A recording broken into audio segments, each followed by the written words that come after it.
Super six పథకాల పేరుతో రాష్ట్ర ప్రజలను చంద్రబాబు మోసం చేశారంటూ మాజీ ఎమ్మెల్యే రమేష్ బాబు విమర్శించారు. అవనిగడ్డ నియోజకవర్గ వైఎస్ఆర్ కాంగ్రెస్ పార్టీ కార్యాలయంలో విలేకరుల సమావేశంలో రమేష్ బాబు మాట్లాడుతూ రాష్ట్రం ఆర్థిక ఇబ్బందుల్లో ఉందనే నెపంతో చంద్రబాబు ఎన్నికల సమయంలో ప్రకటించిన సూపర్ సిక్స్ పథకాలకు తిలోదకాలు వదిలే ప్రయత్నం జరుగుతుందన్నారు. పథకాలను అమలు చేయడంలో విఫలమై తమ అధినేత వైఎస్ జగన్మోహన్ రెడ్డిని విమర్శించడమే పనిగా కూటమి పార్టీలు పనిగా పెట్టుకున్నాయన్నారు. ఎన్నికలలో హామీలు ఇచ్చే ముందు రాష్ట్ర ఆర్థిక స్థితిగతుల గురించి సూపర్ సిక్స్ పథకాలు అమలు వీలవుతుందా లేదా అనే అంశం 40 సంవత్సరాల అనుభవజ్ఞుడిగా చెప్పుకునే చంద్రబాబు గ్రహించలేకపోయారా అని ప్రశ్నించారు. ప్రభుత్వం చేస్తున్న తప్పిదాలకు జనసేన పార్టీ అధినేత పవన్ కళ్యాణ్ మీద నెట్టేస్తున్న విషయాన్ని త్వరలోనే జన సైనికులు నాయకులు గ్రహిస్తారన్నారు.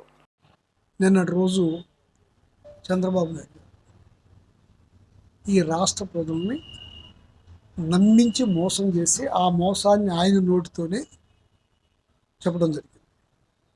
సూపర్ సిక్స్ పథకాలని నేను అమలు చేయలేను, రాష్ట్ర ఆర్థిక పరిస్థితి దృష్ట్యా అని చెప్పారు. అంతకుముందు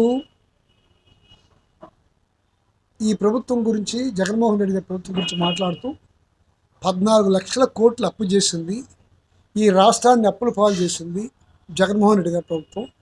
దాన్ని ఘాట్లో పెట్టాలంటే నా బోటి అనుభవం ఉన్న ముఖ్యమంత్రి, నా మేధస్సు అవసరం. నేను సంపద సృష్టించి ఈ రాష్ట్ర ఆర్థిక పరిస్థితిని ఘాట్లో పెట్టి ఈ సూపర్ సిక్స్ పథకాలు అమలు చేసి మీకు ప్రతి ఒక్క పథకం అందిస్తానని చెప్పి నమ్మించి ఓటు ఎంచుకుని నిన్నటి రోజు ముందుకు వచ్చి ఇవాళ జగన్మోహన్ రెడ్డి గారు చేసిన అప్పుల మూలంగా నేను ఇట్లా అయిపోయింది చెప్పాను. ఆయన 14 లక్షలు చెప్పిన దాన్ని బడ్జెట్ సమావేశాల్లో 9.5 లక్షల కోట్లు అని చెప్పాడు.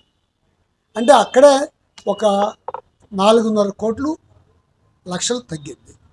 మరి ఇంత నువ్వు ఇన్ని అబద్ధాలు చెప్పి నేను చేస్తానని చెప్పి ఇవాళ చేయలేని అంటానికి కారణమండి. సంపద సృష్టిస్తాన్నావు కదా, సృష్టించి మంచిగా చేస్తాన్నావు కదా. మీకు తలనొప్పి వచ్చినా, కాలు నొప్పి వచ్చినా, ఏళ్ళు నొప్పి వచ్చినా ఇప్పుడున్న మంత్రులకి, సీఎం గారికి, జగన్మోహన్ రెడ్డి గారికి కారణం చెప్తున్నారు.